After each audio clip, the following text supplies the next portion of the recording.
Hi everyone, Alan here. I had a bit of a disaster this morning.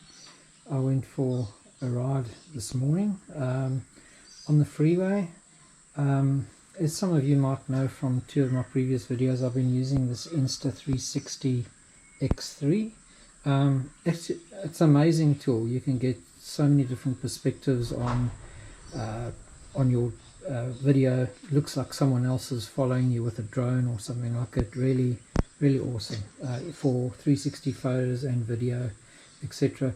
So this morning, I have the motorcycle mount over here, and I put that on nice and tightly this morning. Put the selfie stick on nice and tightly, put the GoPro on. I wasn't, sorry, not the GoPro, the Insta360 on. I wasn't going to use it straight away, so I kept it right down like that, fully unextended, and kept the cover on. I've been at 90 kilometers per hour with this thing on, almost fully extended a number of times already, and had no issues. However, today, just getting onto the freeway, I just reached 90 kilometers per hour, and all of a sudden this selfie stick came loose over here, and it just flew off over my head and on the road, and I'm not sure whether a car went over it on the road or not, but I stopped and got off my bike and tried to direct the cars away from it while I ran back to retrieve it, but unfortunately, as you can see there, the lens is badly scratched, the case is scratched, the lens on that side scratched, the screen is cracked, and there's a crack down the middle, and the screen's damaged on the side there as well. So an absolute disaster. Also, when I picked it up off the road, obviously to scratch it like that, this cover had come off, but not only that, after it being screwed tightly onto the selfie stick, it was off the selfie stick as well. So the funny thing is now, I had it solidly tightened down because I wanted to put it in nice and solidly before I started my ride. I just don't understand, because now if I feel it and I jiggle it around, it seems pretty solid in there, and yet 90 kilometers, I'm not sure whether this thing actually puts a lot of wind resistance on. I really haven't a clue, but absolutely amazing. Even though this thing was on solidly, it just was like it was a stick that had broken, and it just came flying off and out that way. So I've got no idea. If anyone else has had that experience, please let me know. I don't know how much confidence I'm going to have in this going forward. The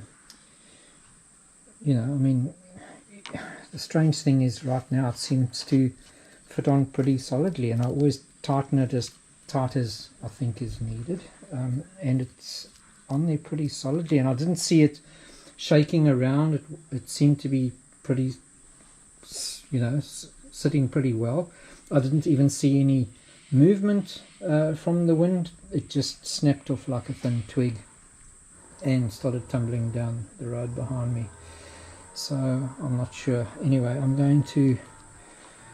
not sure if my home insurance will cover this, but I'll have to see if it can maybe be repaired. It still seems to switch on and off.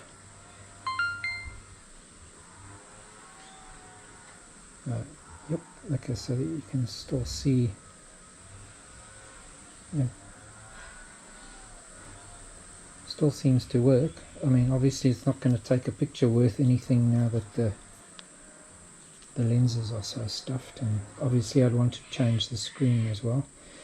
I'm going to see what I need to do to get it repaired, and then see if I can get some insurance cover on it. Otherwise, it's quite an expensive toy down the drain. I guess what I would advise anyone else now is, when they buy this, maybe take out the Insta360 insurance.